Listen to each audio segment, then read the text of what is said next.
The sky above Helior Prime shimmered with a dozen different suns, their light splintering across the atmosphere like fractured glass. On the edge of orbit, hundreds of warships, metal monsters the size of cities, floated in perfect alignment. Each belonged to the Coalition, a galactic alliance of 17 powerful civilizations, united under one banner for a single purpose: to eliminate the last surviving human. They didn't expect him to arrive on his own terms. "Sir, it's here." Commander Threx's voice cracked as he pointed to the central holoscreen. Silence fell over the flagship's command deck. Rows of soldiers, officers, analysts, all from different species, turned to look. There it was. One ship. Small, black, silent. It didn't match any of the usual human war vessel classifications. No plasma cannons, no escort fleet, no energy signature worth noting. It looked like a cargo hauler, rusted, unarmed, unimpressive. And yet the Coalition fleet froze. No one moved, no one dared to fire. "Is that?"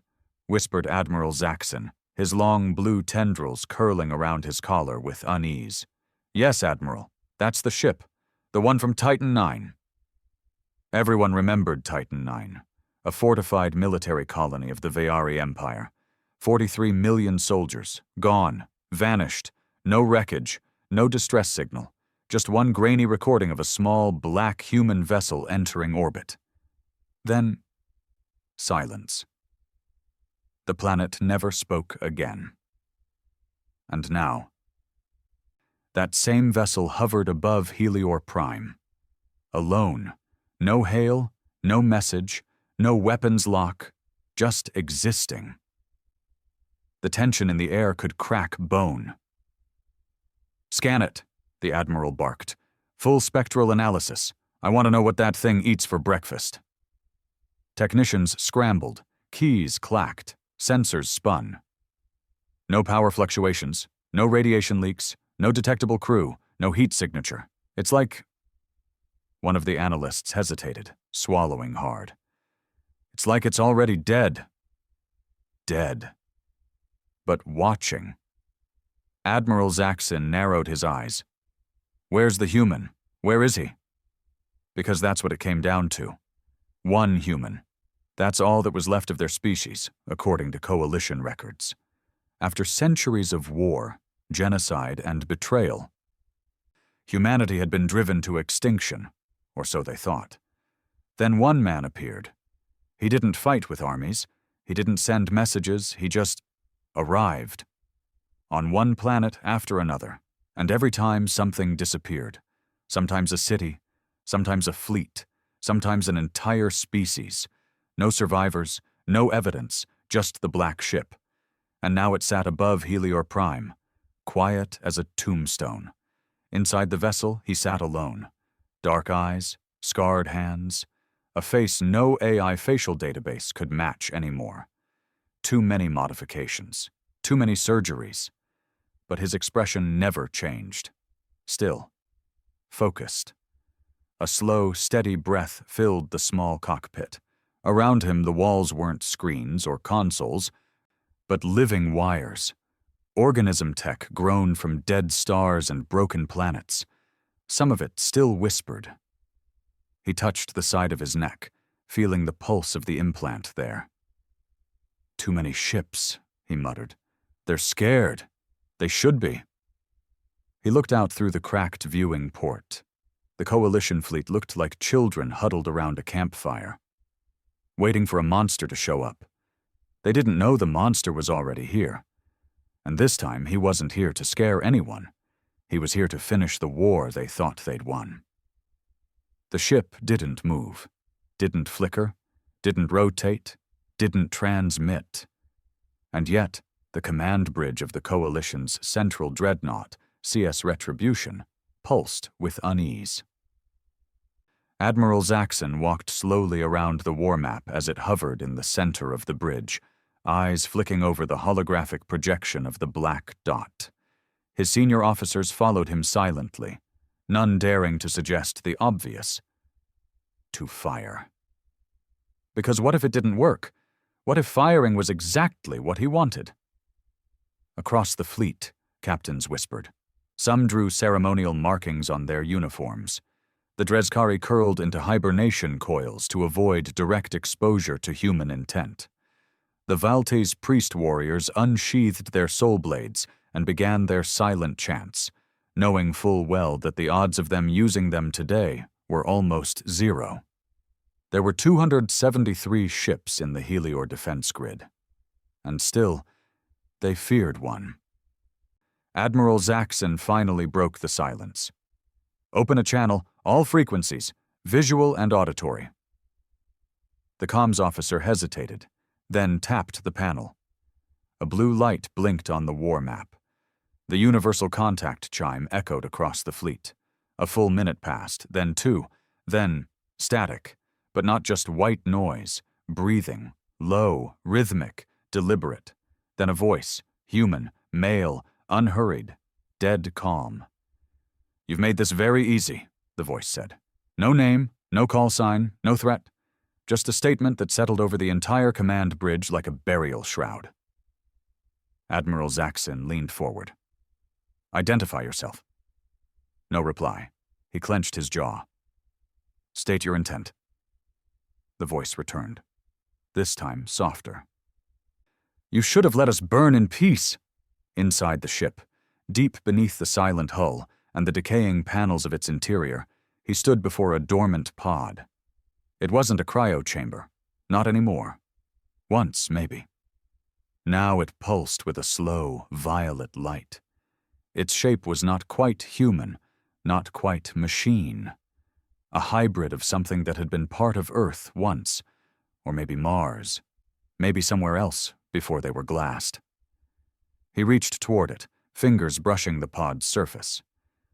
"Phase 2, he whispered. The ship responded, not with a noise, but with a feeling. A slight change in pressure. A flicker of heat along the back of his skull where the neural threads connected. The room dimmed. Vents hissed. Outside, the Coalition fleet noticed the change.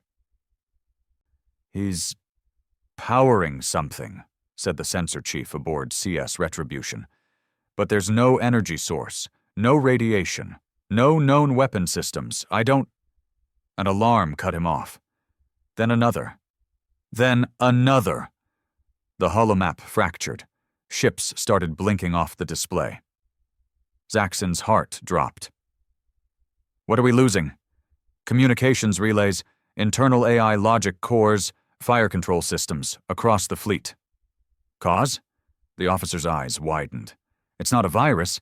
It's not even digital. It's sensory, like the ship is interfering with our perception of reality." That made Zaxon stop. "What?" "It's jamming thought." Silence. Total, unbelievable silence. Jamming thought? That wasn't a tactic, that wasn't war, that was insanity. Another officer chimed in. "Sir, we've got another report. Some of the Valte's crew in the lower decks. They're bleeding from the eyes, screaming about Earth." Zaxon turned sharply. "What about Earth?" "They say it's inside them, that they can feel it, remember it, even though none of them have ever been there." Psychic interference? Weaponized memory? Zaxon didn't know anymore. He just knew something was terribly, irrevocably wrong. And it had just begun. He walked calmly back to the ship's main console. It didn't have buttons or screens. It responded to thought. He remembered the first time the project had been tested. Project Echo, the last military experiment of Earth's Unified Defense Command, a weapon not designed to destroy things physically, but to collapse them mentally. A ship grown from the remnants of 10 different alien species, biological cores, quantum minds, memory-threaded architecture. Only one subject had survived the integration process. Him. And now, every second he breathed inside this vessel, it adapted, learned, evolved. He wasn't just flying it, he was it. That's why the scans showed nothing, why their computers failed, why they couldn't understand the threat. Because the threat didn't exist in the physical world. It existed in the mind, in fear, and humans. They had mastered fear, turned it into a weapon, sharpened it like a blade. "Stage 3, he whispered. Outside, a light blinked beneath the hull, a pulsing blue eye. Then came the transmission. To all ships, it played in every language all at once, across every coalition screen. A video, grainy, flickering, footage from Earth, not the destruction, before. A child walking through a ruined street, laughing, jumping over rubble, holding a drone camera, smiling. Then a flash. The smile froze. The drone's footage kept rolling. It showed the child's body lifted off the ground as if pulled by gravity itself. Then it imploded. Not an explosion, an inward crush, as if reality itself had folded. Then darkness. Then the message. This was your mercy. The video cut out. Across the coalition fleet, panic spread. Crews screamed. One captain ordered an immediate retreat. His ship evaporated mid-turn. No fire, no light.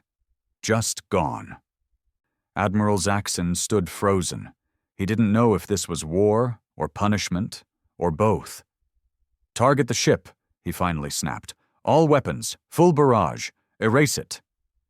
The command was echoed across hundreds of ships. Thousands of missiles, plasma beams, and gravity lances locked onto the lone human vessel. The weapons fired. 1,000 points of light tore through space and stopped. In mid-space, frozen, not intercepted, denied. They hung there like stars, unmoving, humming slightly. The light from them twisted, bent, reversed. One by one the weapons turned, reoriented, and fired back. At the coalition, explosions lit the darkness. Hundreds dead in seconds. Zaxon screamed, "Get us out of orbit!" But no engines responded. The ship had reached stage 4. Inside, he sat down. Cross-legged. Calm. Eyes closed. The ship responded to his breath now. To his intent. He didn't have to command it anymore. The integration was complete. In his mind, voices whispered. Not the enemies, not aliens, not even the ship's AI. Voices from Earth, from old bunkers, from survivors, from corpses long buried in glassed soil. They all lived here now. In him, their memories burned bright. This wasn't about revenge. It wasn't even about justice. It was about balance. The galaxy had tried to erase Earth from history, so he would erase their certainty, their control, their understanding of reality. He would leave them with fear. The one thing humanity had mastered better than any other species, because humans didn't fear death. They made death fear them. On CS Retribution, systems began failing. Hallways flickered with impossible shadows. Some crew collapsed, clutching their heads. Others began hallucinating. One officer started peeling his skin, screaming that the stars were inside him. It wasn't just war, it was psychological collapse. Zaxon gripped the rail. "Why? Why are you doing this? What do you want?" No reply came, just silence. Then, static. Then, a voice, not from outside, from inside his own head, the human's voice. "You wanted to understand what made us so dangerous. Now you do." Zaxon dropped to his knees. The ship turned. Not toward another fleet, not toward another world, but inward, deeper into Helior space, toward the core command center of the Coalition itself. It didn't need weapons. It was the weapon. And the galaxy? It was finally learning what just one ship meant. They had always thought of humans as loud, violent, primitive, emotionally unstable, a race that reached the stars too fast, too hungry. The diplomatic councils of the Coalition of Rational Civilizations had voted 4 times for their extinction. The final vote passed just weeks before Earth's surface turned to glass. It wasn't called genocide, not officially. It was preemptive containment. And it had worked, or so they believed, until the Echo ship came, and until today, none of them had understood what they had actually created. The ship moved without propulsion. It didn't accelerate. It arrived, instantly, like thought, like memory. The stars didn't show its motion. It was simply there. And now it floated only 0.3 AUs from Auraxis, the heart of the coalition. This wasn't a capital. It was the capital. Home to 5 trillion sentients, the seat of interstellar law, the birthplace of species that had watched suns die and rewritten gravity for fun. And still, they screamed. Across Auraxis, entire districts fell into chaos. Broadcast towers flickered. AI assistants refused to function. Civilian flights began plummeting without cause. Hospitals overflowed. Prison systems unlocked themselves. Some civilians stood still, staring at the sky like they were listening to something. But no one else heard the voices. No one else smelled burning paper. No one else saw Earth in the clouds. Except them. Those who heard the echo. Inside the ship, he barely breathed. He didn't need to anymore. His name had once been Aaron Voss, a combat technician from Earth's 3rd Orbital Guard. He hadn't been a hero. He hadn't even been high-ranking. He had survived. That was it. When the Coalition struck Earth, Aaron had been underground, working on fallback neural mesh systems. The plan had been to turn human trauma into code, to turn PTSD into a weaponized response engine. Desperation made it brilliant. The mistake? It worked. And when Earth died, Aaron was the only one who finished the upload. He wasn't enhanced like the others. No armor implants, no reflex boosts, just one piece of code fused into his cortex. Echos, the collective fear engine. It didn't teach him how to fight. It just made everyone else forget how to win. Now, as he drifted toward Auraxis, he let go of thought. He didn't need to calculate or strategize. The ship had no need for tactics. It responded to trauma, to guilt, to suppressed memory. It was fueled by their denial, and Auraxis was full of it.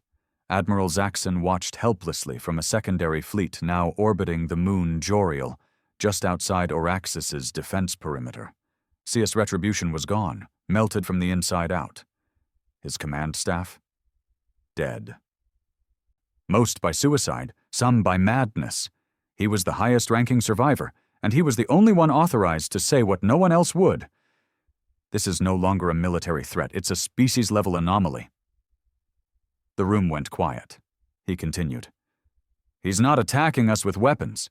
He's attacking with what we forgot. Every war crime, every broken planet, every orphaned child we buried in policy statements. He's making us relive it.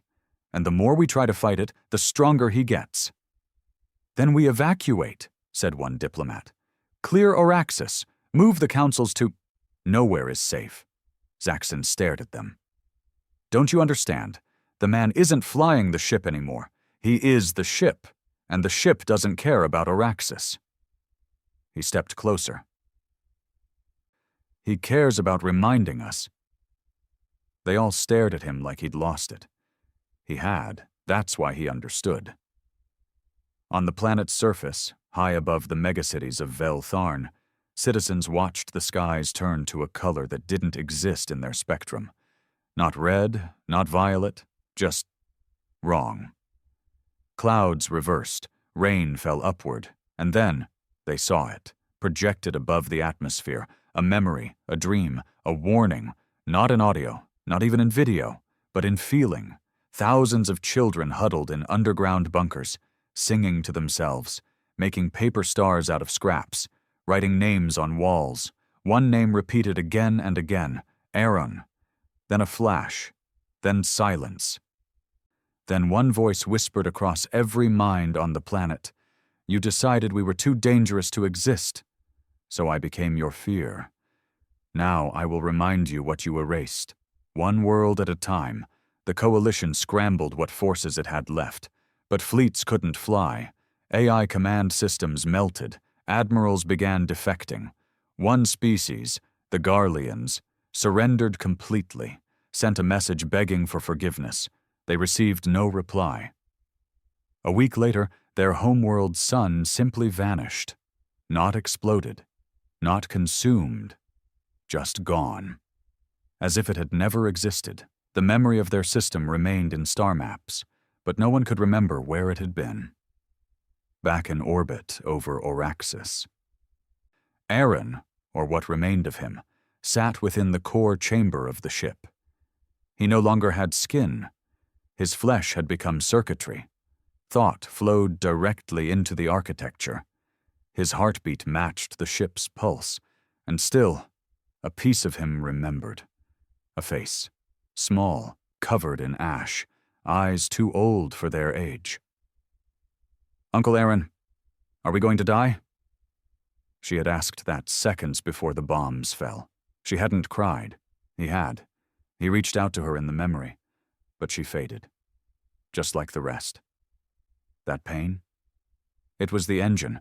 He tapped into it again and again because that pain was stronger than any reactor, and it was his to wield. But today, something shifted. The ship slowed. It hesitated.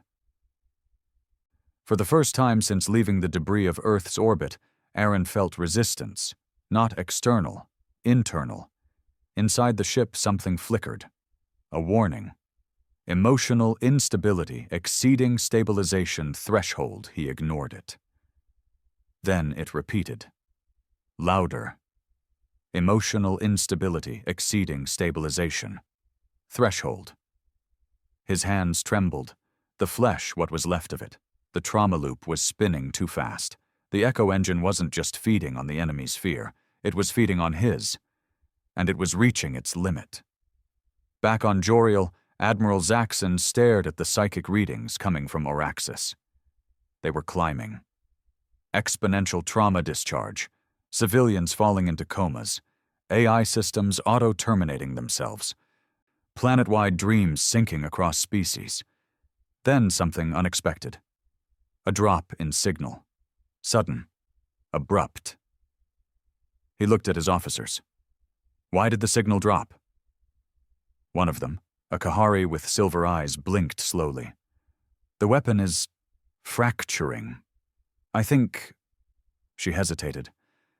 I think he's remembering something he wasn't supposed to.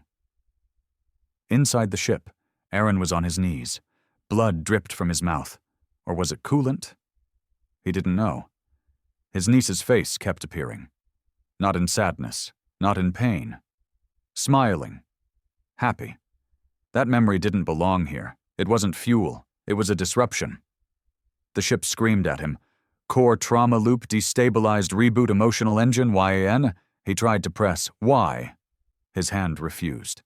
Because for the first time, he remembered why she had smiled. Not because she was brave, but because he had promised her. I'll keep you safe, Sarah. I'll keep everyone safe. He had failed. Now he was destroying everything that reminded him of her death, everything that could have saved her. He was turning into the monsters who erased her. He fell to the floor. The ship shook. Outside, the fleet watched in stunned silence as the black vessel dimmed. Its lights flickered. Its orbit destabilized. It began to fall.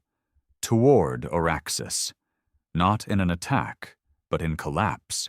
The echo ship wasn't a weapon anymore. It was a grief spiral, and it was eating itself alive. Zaxon made a choice he never thought he'd make. He boarded a scout ship. Alone. No weapons. No crew. He flew directly towards the echo ship. They told him it was suicide. He knew that. But for the first time, Zaxon didn't see the ship as an enemy. He saw it for what it really was. A coffin. And maybe, just maybe, someone inside was still alive, still human. When the docking latch clamped onto the outer hull, he half expected to vaporize. But nothing happened. The airlock opened. Inside, the walls pulsed with light. He walked through them. Slowly, cautiously. The air felt electric, like every molecule was watching him.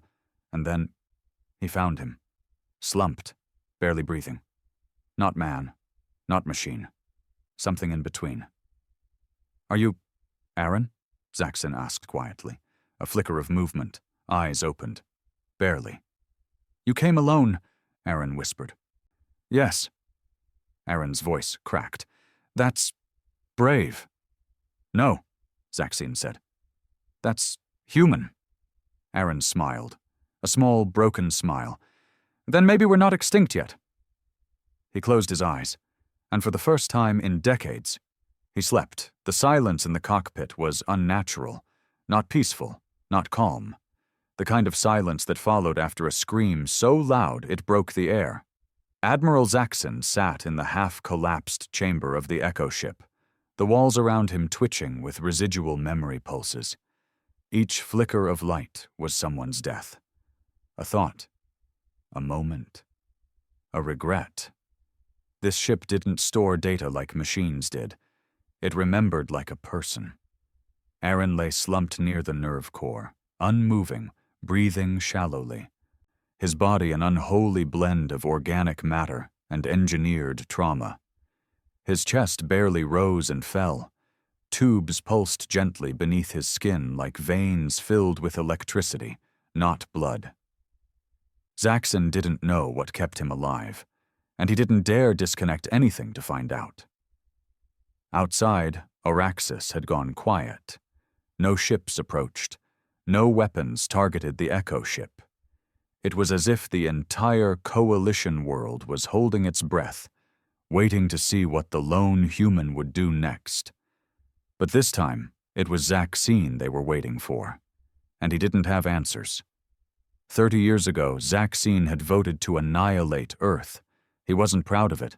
He had read the reports, the human wars, their refusal to obey interstellar codes, their use of emotion as a strategic advantage. They were unstable, unpredictable, dangerous.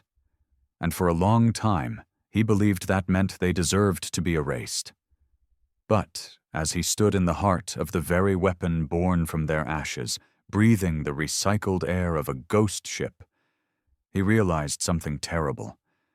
They weren't dangerous because of their violence. They were dangerous because they remembered. Because they couldn't forget pain the way the Coalition did.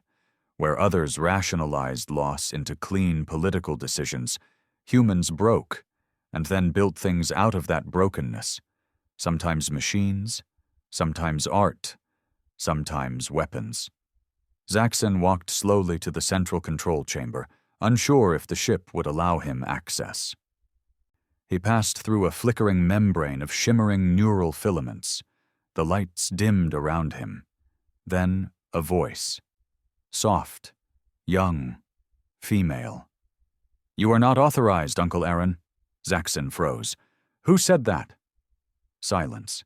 Then the voice again, gentle, confused. "You're not him, but you carry his sorrow." He turned, trying to locate the source, but the voice came from the walls. "Who are you?" he asked. This time the response was slower, more measured. "I am what remains of Sarah." Zaxon's spine stiffened. The name was burned into the logs. Sarah, Aaron's niece, a casualty of the Earth strike. He had never seen a photo, but he remembered the name from the classified briefing documents. She was one of the first children to be registered in Earth's final refugee camp, gone in the first wave. But she lived here, somehow, not physically, but digitally. Echoed. He whispered, "He saved you?" "No," she replied. "He saved the moment before I died. He couldn't let it go, so he fed it into the ship." Zaxon stepped backward. This wasn't just a weapon. It was a graveyard of memories. Each trauma was a data fragment, each scream a thread. Aaron had built the ship not just as a tool, but as a tomb. A living archive of loss. Back on Joriel, Coalition Command watched the Echo ship fall into lower orbit. They saw no energy weapons, no distortion fields, no psychic interference, just drifting. The signals had stopped. Senator Gur of the Veyer Confederacy leaned forward in his seat. "This is our chance. We end it. Now, no negotiations." But others were hesitating. The Garleans were silent. The Valtesa had already transmitted full withdrawal orders from the war. And the Dreskari? Their entire planetary AI system had collapsed from residual trauma echoes. They were gone. Not dead, but changed. Only the core coalition species remained. Those who had always voted for extermination. They didn't know how to do anything else. "Even if we destroy the ship," whispered one commander, "what happens to the idea of it?" No one answered, because the Echo ship had already won. Not by killing them, but by making them remember. And in a galaxy addicted to forgetting, that was worse. Inside the ship, Aaron stirred. Barely. His fingers twitched, his head rolled. "Uncle Aaron," said Sarah's voice. His eyes opened. The room blurred in and out of focus. He wasn't sure if he was seeing the world or the inside of his own mind. "Sarah," he whispered. "I'm here." Zaxon turned. Aaron's lips moved, but his voice was barely audible. Zaxon stepped closer. "You're alive." Aaron blinked slowly, painfully. "Not sure if that's the right word." "You need to shut it down." Aaron coughed, the sound sharp and metallic. "I did." Zaxon frowned. "No. You paused, but it's still alive. The ship, the archive. It's still remembering. Feeding on everyone else's fear." Aaron tried to sit up, but collapsed against the wall. I didn't want this." Zaxon knelt beside him. "Then help me fix it." Aaron's breathing hitched. His eyes were distant. "Fix it?" Zaxon nodded. "You're not the only one who lost something, but if you destroy everything, you become the thing they said you were. You become what you hate." Aaron was silent. The lights in the room pulsed slowly. "Sarah's still here," Zaxon added quietly. "She saved you. Now maybe you can save someone else." For a long time, Aaron didn't move. Then he whispered, "Core console. Manual override." The room shifted. A pedestal rose from the floor, smooth obsidian, humming faintly. It glowed with symbols that weren't from any one language. Human letters merged with alien syntax, like the ship had started inventing its own grammar. Zaxon stared at it. "What do I do?" Aaron coughed again, his eyes dimming. "You have to give it a new ending." Zaxon blinked. "What does that mean?" "The Echo feeds on unresolved trauma, on unfinished stories. That's what powers it. All those memories trapped in loops. If you give it closure, it dies." Zaxon frowned. "You want me to tell it a bedtime story?" Aaron chuckled weakly. "Something like that." Then his voice dropped. "Start with hers." Zaxon nodded. He stood up, walked to the console. His hand hovered over it, and he began to speak. He didn't shout. He didn't command. He remembered. He told the story of Earth, of the fear that made them kill it, of the regret no one admitted. He spoke of Aaron, the man who didn't become a hero, but a wound in the shape of a man. He told the ship that it was time to rest. And as he did, the lights changed. Not dimmed, softened, like the ship was listening. He ended the story with Sarah, a little girl who smiled in the dark, who trusted someone to protect her, who never stopped believing, and who, even now, held the last human in the galaxy together with nothing but memory and love. When he stopped speaking, the console glowed brighter, then dimmed, and the ship went still. No power surge, no explosion, just stillness, like a machine finally allowed to grieve. Across Auraxis, the skies cleared. The color returned to the spectrum. People blinked and remembered who they were. No more visions, no more shared dreams. The trauma engine had shut down. not because it was beaten, but because it was heard. Later, they found Aaron's body still in the chamber, still hooked into the nerve core, but peaceful, not twisted in agony, not screaming, just sleeping. They buried him on Araxis, against orders. They built a monument above his grave, a black spire with no name, just one inscription. We forgot them, but they remembered us. And in remembering, they saved us all. Back in deep space, the Coalition Council met for the first time in months, not in their fortress chambers, but in open sky. No weapons. No AI guards, just voices, talking, and maybe, finally, listening. Because sometimes it only takes one ship, one man, one memory that refuses to die, to teach an entire galaxy how to live again. They called it the silence. Not because there was no sound, but because for the first time in centuries, no one was screaming. No wars, no invasions, no votes for extermination, no cities on fire. The day the Echo ship shut down, an entire galaxy let go of a breath it didn't know it had been holding. And yet what came after wasn't peace. It was confusion.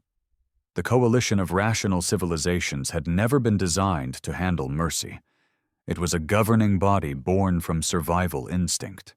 Every policy, every fleet, every vote had been built on the belief that emotionality was dangerous, that it led to chaos, and so when faced with a race like humanity, they didn't hesitate. They had quantified the threat. Probability of irrational retaliation, 93%. Likelihood of technological weaponization of grief, 81%. Susceptibility to emotion-based ideological warfare, 100%. Their answer had been clean. Logical? Final. But the numbers had been wrong, because no simulation had accounted for Aaron Voss. One man.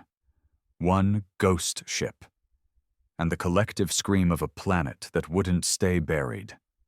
Now that it was over, the Coalition faced a new and terrifying problem. What do we do with the memory of our guilt? In a quiet council chamber aboard the refitted CS Accord, Admiral Zaxon sat alone. The War Tribunal had excused him from prosecution. Technically, he had defied orders by entering the Echo ship. Technically, he had made contact with a hostile weaponized human. Technically, he should have been court-martialed. But no one wanted to be the one to throw the only surviving witness of Aaron Voss into a cell. Zaxon had returned changed. Quieter. He didn't bark orders anymore. He didn't raise his voice. He didn't interrupt. When asked what he saw inside the ship, he gave no answers, only stories. Sometimes he spoke of a girl named Sarah. Sometimes he spoke of fire and paper stars. Sometimes he cried without knowing why. Most of the time he sat in silence. Not peace, not sorrow, just presence. And it made people nervous, because if even one man could walk into the heart of that ship and come back human, what did that say about everything the Coalition had done? What did it say about the rest of them? The Garleans were the first to act. They declared formal independence from the Coalition and began broadcasting the Echo logs, fragments recovered from the Black Ship's residual memory threads. They didn't contain weapon schematics, not battle plans, not revenge notes, just moments. A mother laughing in a broken-down subway shelter, a man playing a violin beside a crater, a child drawing stars with soot on a shattered wall, someone dying while whispering, "Remember us." They called the archive the Weeping Core, and over 14 billion sentients tuned in nightly to watch them stream across the skies of Veyer Prime. It became religion, not in worship of humans, but in recognition of loss. For the first time, the galaxy didn't try to forget. It tried to understand. But understanding wasn't universal. In the outer systems, whispers grew, dark ones, that the Echo ship wasn't dead, that Aaron Voss's soul had infected the galaxy's thought patterns. That trauma was a contagion, and remembering Earth too clearly would bring about another collapse. A fringe group called the Rational Purge formed in secret, built on one idea: history is the greatest weapon. Burn it. They began targeting memorials. Garleans were burned alive on mining colonies. Sarah's name was scrubbed from dozens of files in the outer sectors. The monument above Oraxis was bombed, twice. But every time they tried to erase her, more people remembered. They started writing her name in code, leaving data fragments that rebuilt themselves, graffiti that couldn't be scrubbed, echoes. On the moon of Tarnath, a young Valtese archivist named Kaya Dren walked into the ruins of a coalition base destroyed during the war. She wasn't military, she wasn't political, just curious. She'd been born a year after the Echo War, had never seen a human with her own eyes. But she had questions no one answered. Why had the galaxy feared them so much? Why had Aaron Voss, of all people, become the final Echo? And why did she dream of stars that didn't exist? Inside the base, she found what the Coalition thought they had buried: a data shard from one of Earth's old colonies, corrupted, encrypted, full of broken files labeled with half-words: EMPA, Memo, Remember. She took it back to her lab, spent weeks decoding it, and when she finally decrypted the audio file, a human voice whispered across time, "We were never your enemy. We just refused to forget, and you mistook memory for a threat." She cried. She didn't know why. Only that someone, long dead, had just reminded her what it meant to feel. She began transmitting the voice on an open channel. Others heard it. And for the first time in galactic history, people started asking what the humans might have built if they hadn't been destroyed. The Coalition Council fractured. Some wanted to begin reparations, a formal apology to whatever remnants of humanity still floated in dark corners of space. An open promise to never let memory be buried again. Others wanted to seal it away permanently. Aaron's body had been cremated after his neural interface began emitting bursts of psychic energy, residual trauma. His ashes were held in a sealed vault aboard CS Accord, alongside pieces of the Echo ship that hadn't disintegrated. Some council members voted to drop the vault into a black hole. Zaxon refused. He stood at the meeting, for the first time in months, and said only this: "If you erase him, you don't erase the pain. You just guarantee it comes back, angrier next time." And then he walked out. He was never seen in politics again. Rumors spread that Zaxon traveled to the outer reaches of charted space. Some said he was looking for more human survivors. Some said he wanted to find the lost colonies Earth ceded before the war. Some believed he was trying to find a way to speak to Aaron again. No one knows. But a message was later received on a backwater frequency.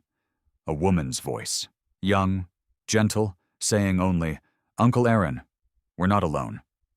5 years later, on the shattered moon of Kiratal, a probe transmitted something unexpected. Coordinates, old Earth coordinates, but changed, evolved. When scientists triangulated the signal, it pointed toward a star system that shouldn't exist. A hidden pocket of reality bent through memory code logic, exactly the kind used by the Echo ship. Inside it, a planet, blue-green, uncharted, habitable, covered in forests, oceans, air breathable by human lungs. Orbiting it was a single satellite, broadcasting one word in 74 languages. Home. No one claimed the planet. No one dared, because they all knew what it meant. Some believed Aaron had created it in his final moments, a parting gift, encoded in trauma logic, built out of memory and grief. Others thought it was real, a colony that had escaped long ago, somehow surviving the purge, quietly growing into its own myth. But one truth became clear: the memory of humanity was no longer a threat. It was a seed. And something was growing again. They called it Echotera, a new beginning, built not on conquest, but on remembrance. Ships came, slowly at first, scholars, pilgrims, survivors, not to colonize, but to learn, to understand the species they tried to destroy, to walk their forests, to breathe their air, to hear, if only in whispers, the voice of a girl smiling in the dark, and the message her uncle left behind. You erased our bodies, but not our story, and as long as someone remembers, we are never truly gone. The world didn't look real at first.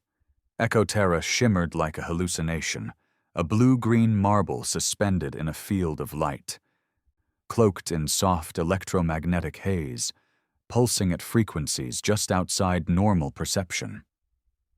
For days after its discovery, ships in orbit refused to descend, not out of fear, out of awe, because no one could explain it.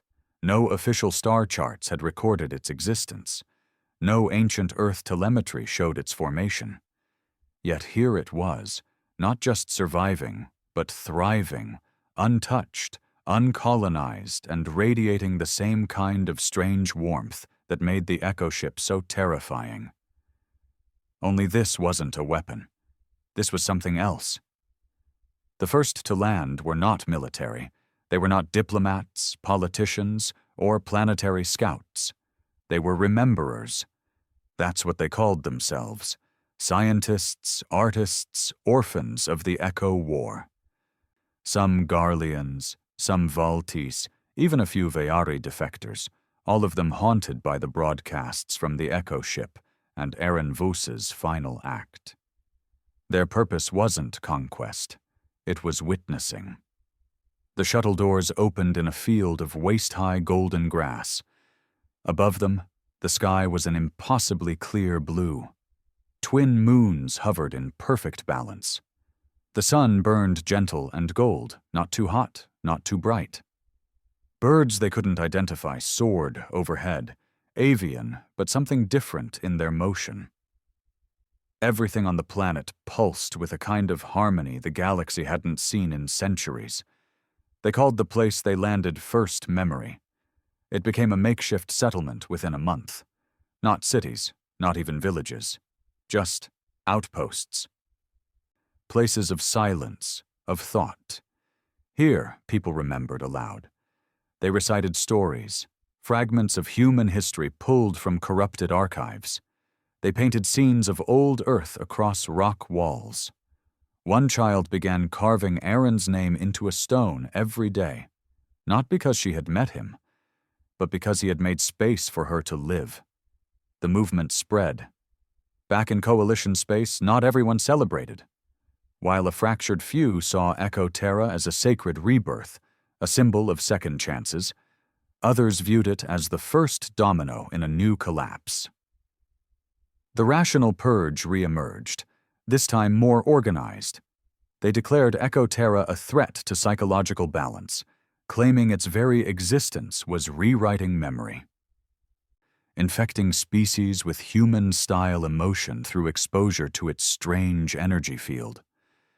They cited cases of echo-contamination, soldiers who broke down crying at the sight of a tree, scholars who stopped speaking after seeing the stars reflected in Echoterra's ocean. We are not meant to remember so deeply, one purge leader warned in a speech broadcast across 10 systems. It's unsustainable. It will destroy our society. Again. The Coalition hesitated. They had no proof Echotera was dangerous, but they also had no explanation for why it responded to emotion. Because it did. Sensors confirmed it. When people remembered traumatic moments, the wind shifted. When someone whispered Aaron's name, flowers bloomed. When one Valtesi survivor sang a lullaby from Earth's archives, the moons aligned for a full night. The planet wasn't just alive. It was listening. Kaya Dren stood atop a cliff at sunset, her hand hovering just above the soil. She felt a pulse beneath her fingertips, not seismic, not magnetic, just felt. She had come to Echotera carrying guilt, for her species' silence, for the generations that had voted for extinction. But now she felt something else. Forgiveness. She didn't know if it was hers to feel. She didn't know if it was even real. But the land hummed with it. A kind of warmth that didn't come from fire, but from presence. That night she wrote in her journal, "The planet dreams, not of destruction, but of memory." And in that memory, it makes space for us all. The next morning, her journal entry was etched into a nearby rock, not carved by hand, but by the wind. The rational purge called it propaganda. The rememberers called it a miracle. The coalition called a vote. Proposal 882A, containment of Echoterra, prohibition of access to preserve galactic mental stability. The motion passed narrowly, 9-8. Within days, a blockade was dispatched. 15 dreadnoughts, 6 sensor dampeners, and a fleet of psychological field stabilizers moved into Echoterra's orbit. No one was allowed to land. No one was allowed to speak of Aaron. The transmission frequency broadcasting home was jammed. And yet, the planet kept glowing. Its 2 moons continued to orbit, undisturbed. Its oceans remained warm, and inside its forests, people were still there, because by the time the blockade was authorized, Echotera had already cloned itself. Unconfirmed reports began to emerge. A Garlean trade ship detected a planet with identical electromagnetic readings near the scar belt. A mining crew swore they encountered a memory forest on a previously barren moon. Entire regions of space began experiencing localized dreams, thousands of beings dreaming the same human memories at the same time. No one understood it. The coalition called it psychological warfare, but others whispered the truth. The echo engine wasn't just a weapon, it was a seed. And Aaron didn't plant one tree, he planted a forest across time itself. Zaxon, now living in exile on a broken satellite orbiting a dead sun, watched the chaos unfold. He received a transmission through a pirate signal, encrypted. A voice he hadn't heard in 5 years, a little girl, laughing. "Uncle Aaron says hello." Zaxon smiled through tears, not because he believed Aaron was alive, but because he knew the memory was, and memories were stronger than warships. 2 years later, the blockade failed, not because of violence, because of silence. One by one, coalition ships shut down, not destroyed, not attacked, just quiet. Crew members fell into dreamless sleep. Weapons failed to power. Fleet AI went dormant. When investigators arrived, they found nothing wrong. No viruses, no sabotage. Just one phrase left behind in every ship's internal logs. "You cannot silence what was born in screams." The blockade lifted. And when it did, Echotera welcomed them. Now, years later, the galaxy is not what it once was. Echotera is no longer a secret. It's a pilgrimage, not just for survivors, for anyone who wants to remember, anyone who wants to feel. There are no governments here, no armies, just stones with names, trees that hum, oceans that whisper lullabies in languages long dead. Some say the planet is haunted, some say it is holy, but those who visit say only this: there is a place in the galaxy that remembers what we tried to forget. A planet that sings in the voice of the last human, and if you stand very still, you can still hear him breathing. The war they feared never came. There were no fleets rising from Echoterra's soil, no mind-controlled armadas, no AI legions seeded from the last human's rage. Instead, there were only stories, stories carried in data fragments, dreams, wind patterns, songs in forgotten tongues, and they were spreading. Faster than the coalition could censor them, faster than the rational purge could burn them. They called it the resonance, and it could not be stopped. On the trade moons of Theraxis, dock workers began waking up with songs in their heads, songs they didn't know, songs from a world they'd never visited. When they hummed them aloud, others joined in, without knowing why. A Garlean captain fell to his knees in the middle of a trade negotiation, weeping uncontrollably as he recalled a human child's final drawing. A sun, a tree, and a girl with a name he never knew he knew. Across the Valtese Empire, a cultural contagion took root. Artists, sculptors, and composers began creating works they swore came from a voice in the quiet, pieces that matched forgotten Earth frequencies. A painter named Jel Marn painted Aaron Voss's face perfectly without ever seeing a reference. He was arrested for treason. Within 3 days, thousands protested his imprisonment, not because they knew Aaron, but because they remembered what it felt like to be unheard. The rational purge went underground. They saw what was coming, not a rebellion, but something far more dangerous. Cultural disobedience, not with guns, with grief, with names, with songs, with truths that refused to stay buried.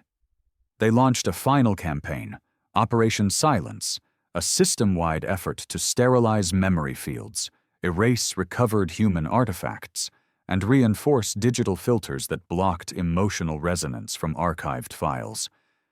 But for every archive they cleansed, 10 more appeared.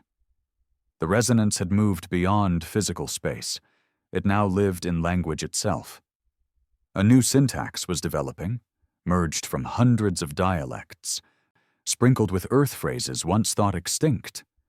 A Valtese child was caught writing the word home across her school's ceiling using invisible ink she made from fruit juice and light. She was expelled. Her video went viral across 400 systems. It became a symbol, not of rebellion, of refusal. Zaxon had not spoken publicly in nearly a decade. He lived now in an abandoned observatory on the dead world of Narthros, surrounded by broken telescopes and static-filled radio arrays. A small group of rememberers had found him, not to worship, but to ask. They wanted guidance. They wanted to know what Aaron would do now. But Zaxon had no answers, only silence.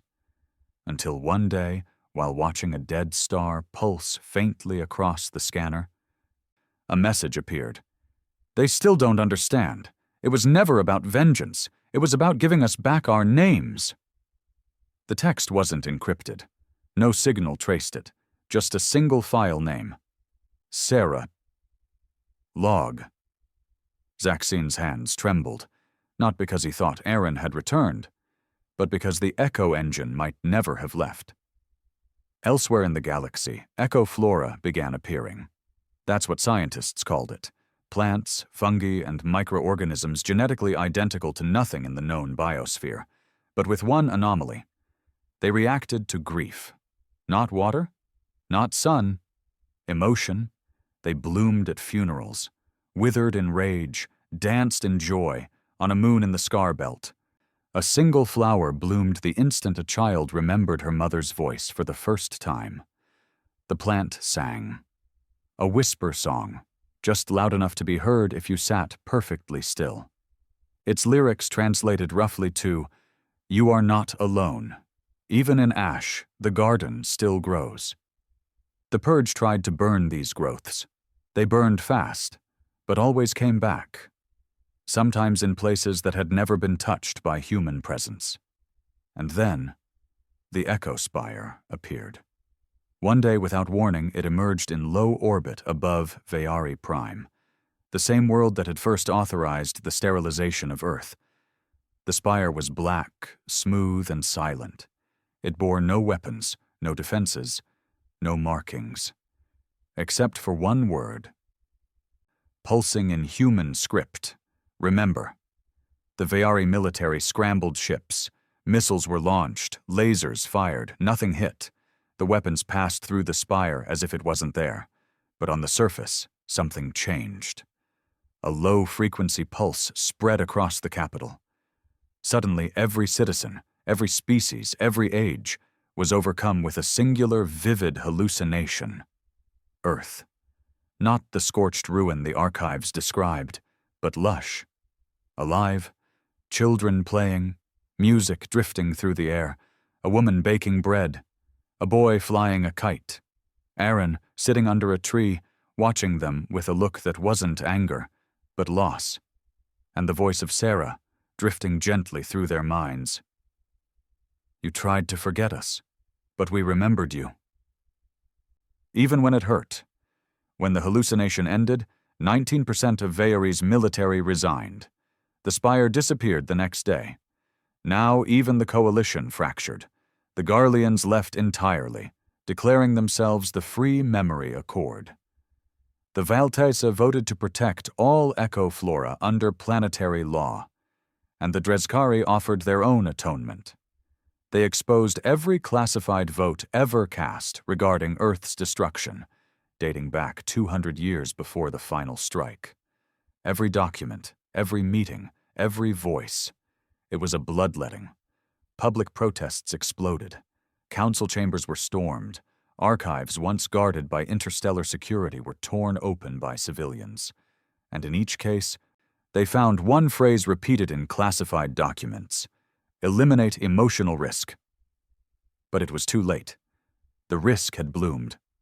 And now, the galaxy felt everything. On Echoterra, the soil glowed for 3 days straight. No one knew why. The sky turned a gentle shade of violet. Winds carried the smell of apple trees, even where no orchards grew. Rememberers claimed they felt Aaron walking the forests, not physically, but in the space between memories. A child said she saw him sitting under a waterfall, whispering to the planet. Her drawing of the moment went viral across 700 systems. No one questioned it, not even the skeptics, because by now, they all knew. The truth wasn't in facts. The truth was in the feeling that wouldn't die. The rational purge made one last move. They created a new AI, codenamed Clean Mind. Its purpose, to erase residual echo resonance from any system infected with human grief signatures. It was deployed to 12 worlds. On each one, it began sterilizing archives, disrupting memory fields, rewriting histories. But on the 13th world, Chazra 9, it failed. Because the planet itself resisted.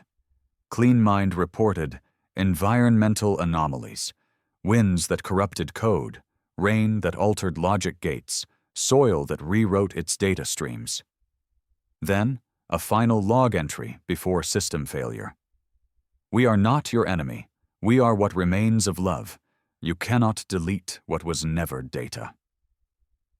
Clean Mind collapsed, and Echoterra grew again. Now, the galaxy watches itself unravel, not in war, in truth, in memory, in names written on walls no one dares wash away. Everywhere, people whisper the names they were told to forget. Aaron, Sarah, Earth, and themselves. The children of those who survived the purge, who never knew Earth, never spoke to a human, never saw the echo ship, have taken up the mantle of remembering. They carry fragments on their skin, in their voices, in their art, and they are no longer afraid, because now they know. The last human didn't fight a war. He reminded us of one. And in that memory, we found our future. The galaxy was quiet now, not because war had ended, it hadn't begun again, not because peace had prevailed, it hadn't been declared, but because the echo had spread too far to be contained and too deeply to be denied. People were not fighting for power anymore. They were fighting to feel, and for many, that was harder. On the forested edges of Echoterra, a child named Lyra sat beneath a weeping willow tree that had never been planted. It had appeared one morning during the violet sky bloom cycle, not grown, not sprouted, appeared. Some said it was memory manifest. Others believed the soil responded to the stories told around it. Lyra didn't care. She liked the way its leaves whispered when no wind blew.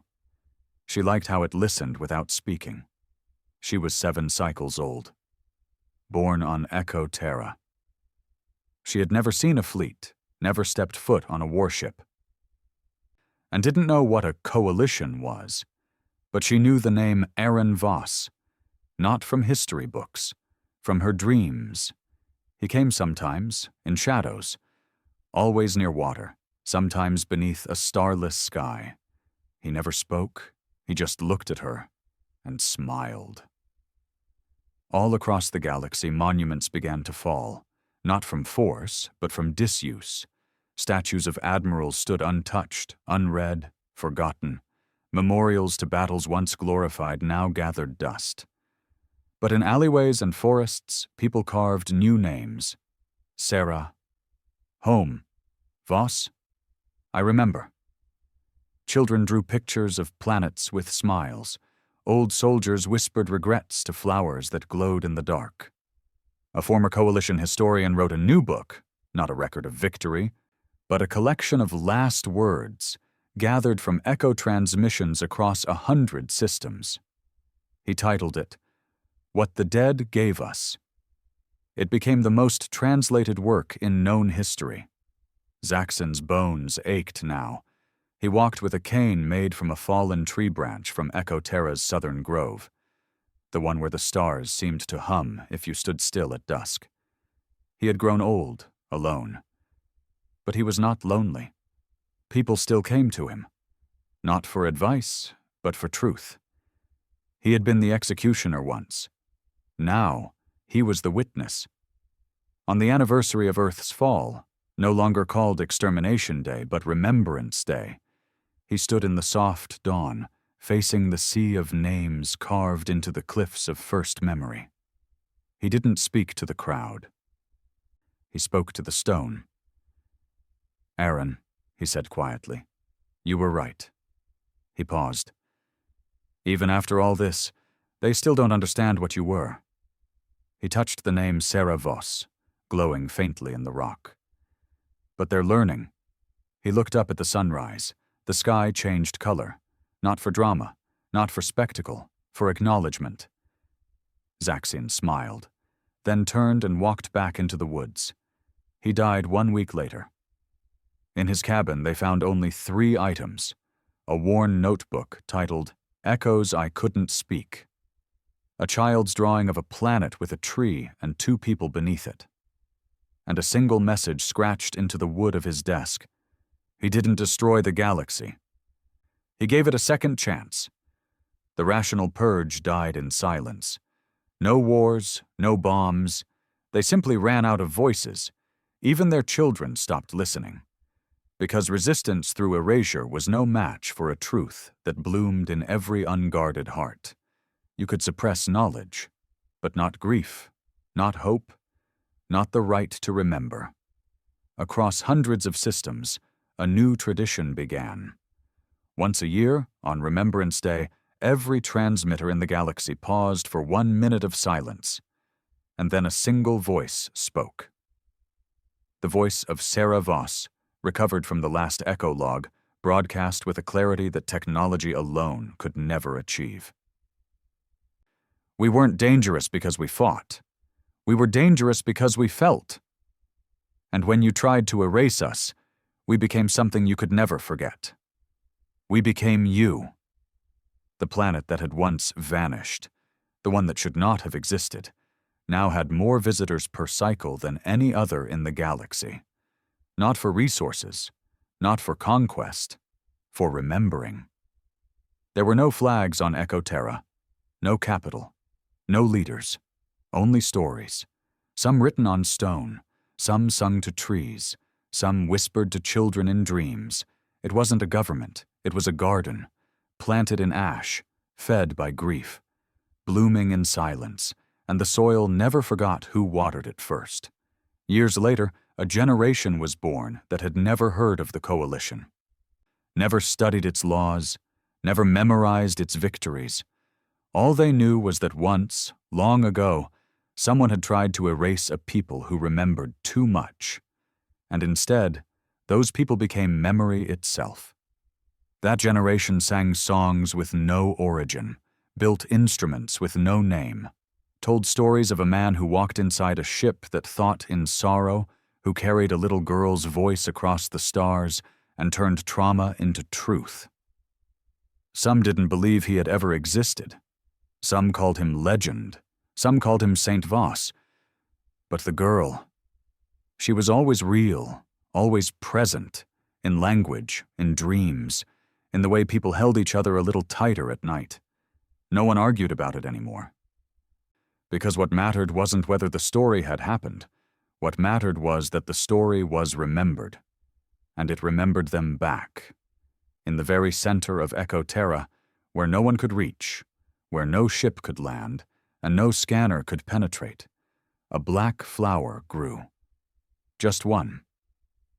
It never bloomed. It never opened. It simply existed. Some said it was a remnant of the Echo engine. Others believed it was Aaron's heart, buried by the planet itself. But those who stood near it said they heard breathing, not of a man, not of a machine, but of the galaxy itself, exhaling for the first time in peace. Final log, Echo entry, 1001. Transmitter, Echoterra Central Core. Date, unrecorded signal strength, infinite. This is not an end. This is not a monument. This is not revenge. This is memory. And memory is a seed? Plant it well. Water it with honesty. Grow it with grief and joy and truth, and it will feed the stars. We were the last. Now, we are everywhere. Echo out. Transmission ends.